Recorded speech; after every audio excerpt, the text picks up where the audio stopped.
সকল শিক্ষার্থী, শিক্ষক, কর্মকর্তা, কর্মচারী ও অধীনস্থ সকলে। দিনভর উত্তেজনা শেষে রাতে দেয়া হলো কুয়েট ক্যাম্পাসে ছাত্র রাজনীতি নিষিদ্ধ, উপাচার্যের পদত্যাগ সহ 5 দফা দাবি পূরণের আলটিমেটাম। ব্যর্থতা ও দায় স্বীকার করে নিঃশর্ত ক্ষমা প্রার্থনার সাথে সাথে ভিসি, প্রো-ভিসি এবং ডিএসডব্লিউ স্যারকে পদত্যাগ করতে হবে। মঙ্গলবার রাতে সংবাদ সম্মেলন করে বৈষম্য বিরোধী ছাত্র আন্দোলনের সদস্যরা 5 দাবি পূরণে বুধবার বেলা 1টা পর্যন্ত সময় বেঁধে দেন। দাবি পূরণ না হওয়া পর্যন্ত ক্লাস পরীক্ষা বর্জনের ডাকও দেন তারা।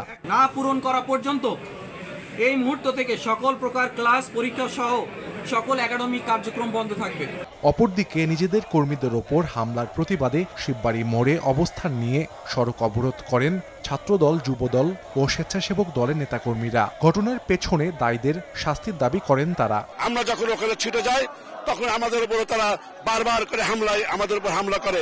দেশকে অস্থিতিশীল করে দীর্ঘমেয়াদী একটা পরিকল্পনার অংশ হিসেবে বিএনপিকে ক্ষমতার বাইরে রাখতে চায়। অতিসত্বর আইনের আওতায় এনে দ্রুত বিচারে এদের বিচার করতে হবে। সুষ্ঠু তদন্ত এবং সুষ্ঠু বিচার বাংলাদেশের প্রশাসনের কাছে আমরা চাই। কোটি মানুষের আস্থার ভালোবাসায় 11 বারের মতো দেশের 1 নম্বর রেফ্রিজারেটর ব্র্যান্ড ওয়ালটন।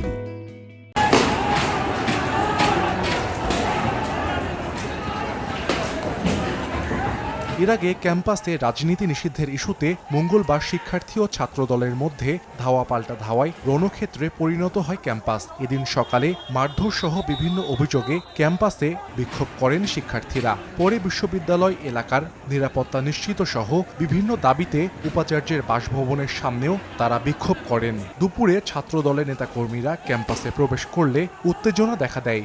এক পর্যায়ে মুখোমুখি অবস্থান নেয় ছাত্রদল ও শিক্ষার্থীরা। ধাওয়া পাল্টা ধাওয়ার এক পর্যায়ে বাধে সংঘর্ষ। খবর পেয়ে বিশ্ববিদ্যালয় প্রশাসন ও পুলিশ ঘটনাস্থলে গিয়ে সরিয়ে দেয় তাদের। আমরা তাদেরকে সতর্ক করে বলে দিতে চাই, ছাত্র সমাজ কিন্তু এখনো ঘরে চলে যায় না। ছাত্র জনতা এক হয়েছে। আমরা কোন রকম বৈষম্য দেশে চাই না, কোন রকম চাঁদাবাজি চাই না। তাদেরকে অতি দ্রুত আইনের আওতায় আনতে হবে। সন্ত্রাসীদের কোনো দলীয় পরিচয় হয় না। যারা দেশীয় অস্ত্র নিয়ে এই নির্লজ্জ আক্রমণের ঘটনা ঘটিয়েছে তাদেরকে আপনারা খুঁজে বের করুন। মধ্যবর্তী অবস্থানে থেকে খুব ধৈর্যের সাথে, পেশাদারিত্বের সাথে আমরা আমাদের দায়িত্বটা সুন্দরভাবে পালন করার চেষ্টা করেছি। যে কোনো অপ্রীতিকর পরিস্থিতি এড়াতে ক্যাম্পাস ও আশপাশের এলাকায় সতর্ক অবস্থানে আছে যৌথ বাহিনী। সময় সংবাদ, খুলনা।